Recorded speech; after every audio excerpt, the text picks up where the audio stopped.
The first half of the 2026 Formula One season has already been filled with tons of interesting storylines. We've had new regulations, 5 different winners, struggling giants, canceled races, driver market rumors, and a championship fight that feels like it is both firmly in Antonelli's control and still somehow wide open. But the second half of the season could be even more interesting. There are 4 major things you should be on the lookout for: upgrades, driver changes, the ever-changing calendar, and the championship fight. All of these factors are going to drastically change how we view the 2026 season. But just as importantly, they're going to shape the beginnings of the 2027 season. So let's talk about the biggest storylines to watch out for heading into the second half of the season, and why this season is still far from over.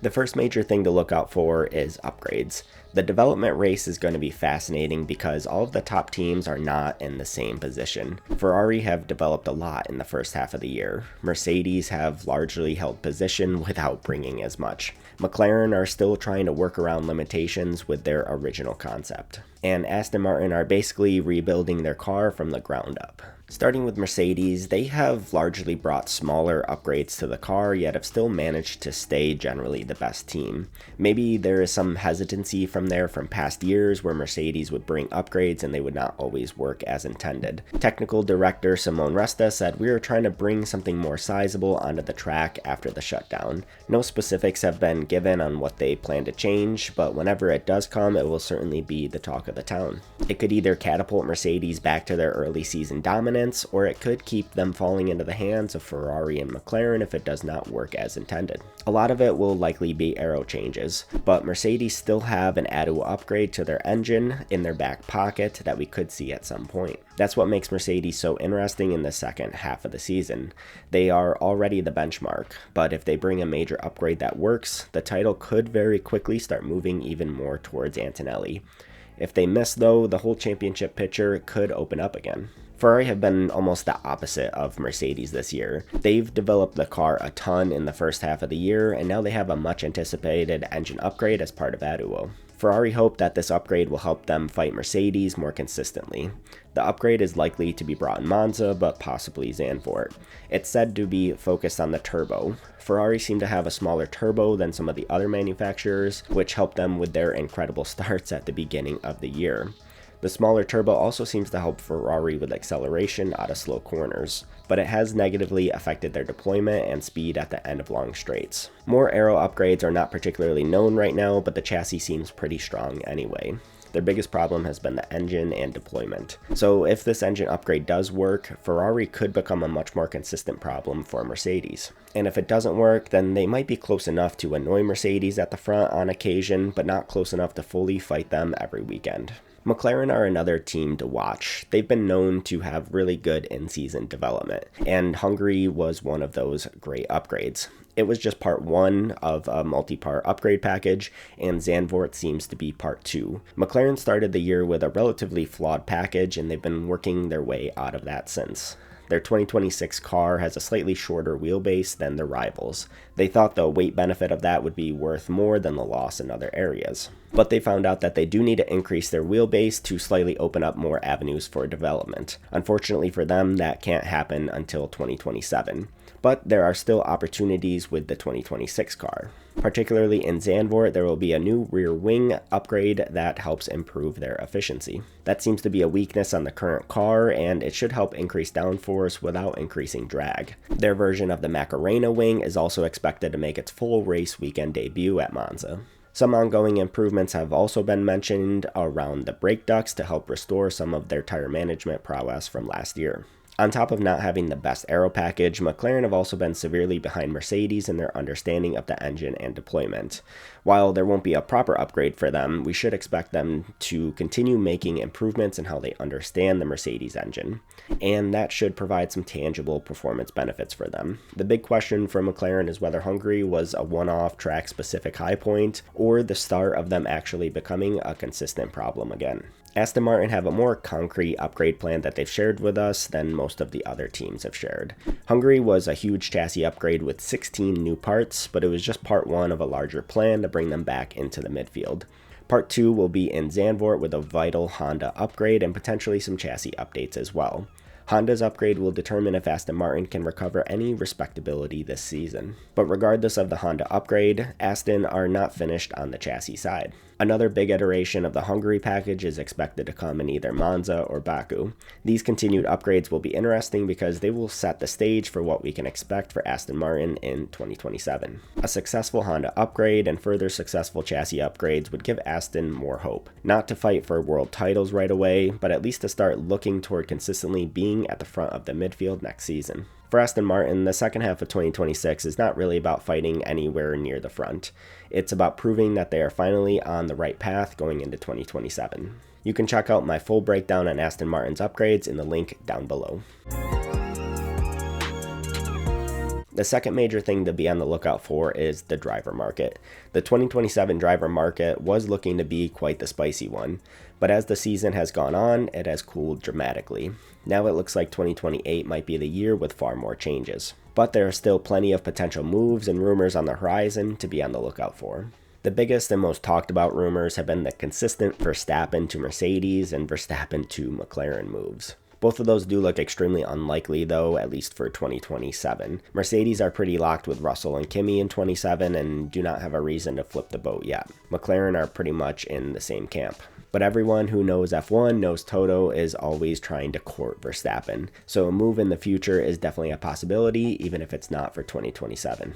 The Verstappen to McLaren rumors gained a ton of traction and kind of came out of nowhere. The Verstappen camp did hold some type of talks with McLaren, but the details are not fully known. For all we know, the talks could have been about Verstappen signing McLaren young driver Dries van Langendonk, or it could have been the Verstappen camp putting pressure on Red Bull. Either way, 2027 looks likely to stay the same for Verstappen. But 2028 could get very interesting, especially if Red Bull continue to not fight for wins consistently. The other big driver in the rumor mill is Carlos Sainz. Sainz has clearly been displeased with the progress at Williams this year, especially since they have gone backwards in their desire to become a top team. He mentioned that he wanted to take the summer break to really evaluate his future.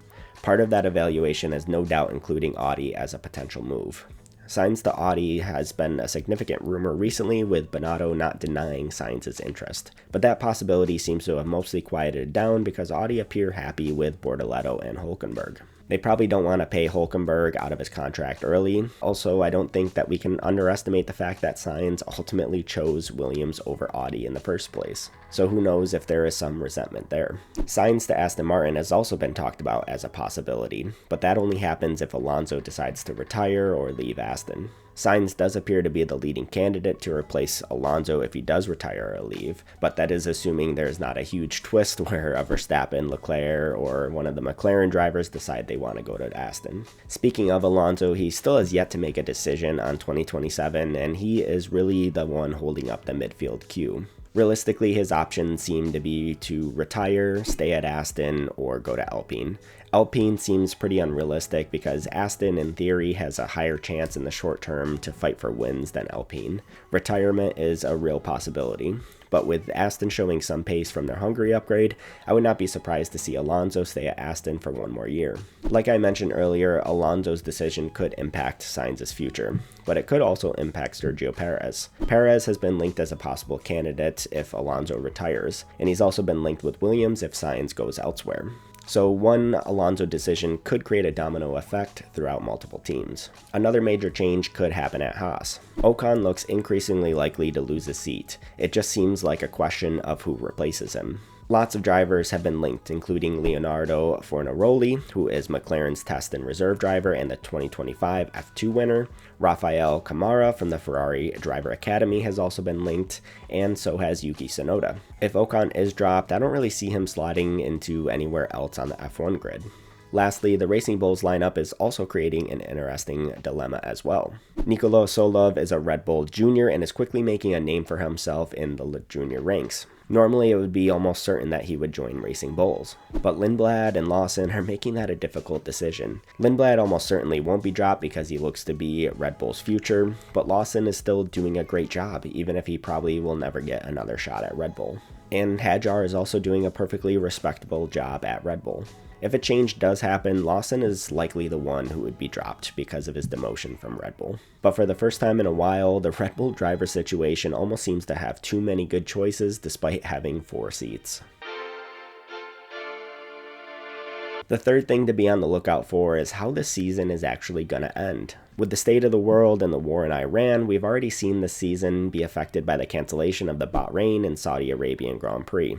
The Bahrain Grand Prix has made a return in a bit of a strange way though. They are slotting the race between the Azerbaijan Grand Prix and the Singapore Grand Prix. Despite it being called the Bahrain Grand Prix, it's actually being held in Malaysia, which is hosting its first race since 2017. The end of the season is also in doubt though. While not confirmed, the penultimate race and the finale in Qatar and Abu Dhabi look almost certain to be cancelled due to the ongoing war. Several replacements have been mentioned, including Portugal, Hockenheim, and Imola. If a replacement is needed, they have confirmed that it will be somewhere in Europe for logistical purposes, with Portugal the leading contender. So while there's not always a title decider in the final round or two of the season, this could definitely impact the championship if the fight does go down to the wire. One fewer race means one fewer opportunity for drivers to catch Antonelli, and one track versus another could be more or less suited to each car and driver. Either way, be on the lookout for changes to the end of the season, because these changes could end up being far more important than they seem right now.